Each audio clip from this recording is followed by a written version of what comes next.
Hello, everyone. Thanks for listening to Wake Up, Look Up, a podcast where we connect events happening in real time to the gospel of Jesus Christ. I'm Zach Wyrock. And today's episode does come with a thematic warning. So if you're around children or listening in public, you might want to be careful and might want to hit pause. Today, we're looking at sextortion scams, and we're asking the question, how safe is your home? It's prompted by a devastating story that was on the BBC's website recently about Jordan DeMay, a 17-year-old kid in Michigan back in 2022, who began an Instagram conversation with what he thought was a young girl his age. That conversation eventually resulted in her sharing photos of herself that were explicit in nature and asking him to share some of himself. And when he did, he found out he hadn't been dealing with the teenage girl at all, but with two young guys from Nigeria who were demanding now money from him to keep from sharing the photos of him online. Jordan begged them not to share those photos and said that if they did, he would kill himself. They encouraged him to do that, and within 6 hours of this conversation beginning, Jordan had done just that. Sextortion scams where one party gets explicit material of another party and then holds them hostage for money to not share them online, are on the rise all over the world. Law enforcement estimates that they've seen about a 100% increase in cases, with 26,700 scams happening last year. The result of that has been over the last 2 years, 27 young men have taken their lives. It's a devastating scam that we want you to be aware of. I also want you to think about it, particularly those of you that are parents, from a biblical perspective. So let me offer some pastoral counsel to you. Let me just start with this. This is yet another reminder that it is not good for your children to be on social media. All the data that is out shows that it is negatively forming a generation. They are just not ready for it emotionally, physiologically, biologically, psychologically. They're not ready for it on any level. It is a devastating thing that, at least in these cases, can end up being fatal. I hope you've made the choice, or are willing now to make the choice, to not have your children be on social media. If you've decided to ignore the data and move forward anyways, I want to encourage you to at least be aware of what is going on in your child's social media.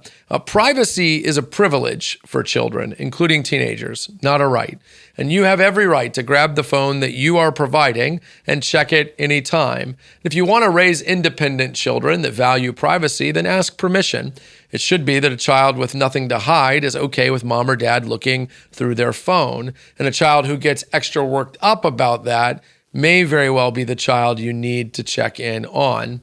One other thing is, make sure you've talked to your children about these scams. In particular, make sure you've made them aware that the person they're talking with online may not be that person, and that at least in some instances, there's a nefarious goal beyond just wanting photos that nobody should want.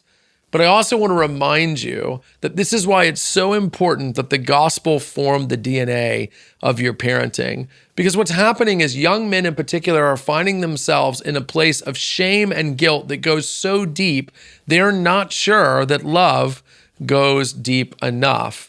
But the gospel of Jesus tells us that no matter how far down our sin and depravity, our guilt and shame go, his love is deeper. It is greater. That's why from the time you bring your child home from the hospital, you should be connecting the gospel, not just to life, but to discipline, so that they have an awareness that even in the midst of their sin, even when they've just been found out, they are loved and can be forgiven in Christ. It very well could be that the thing you've been teaching them since they were a toddler is what saves their life when they make a colossally stupid decision, but know that as deep as stupid goes, love goes deeper.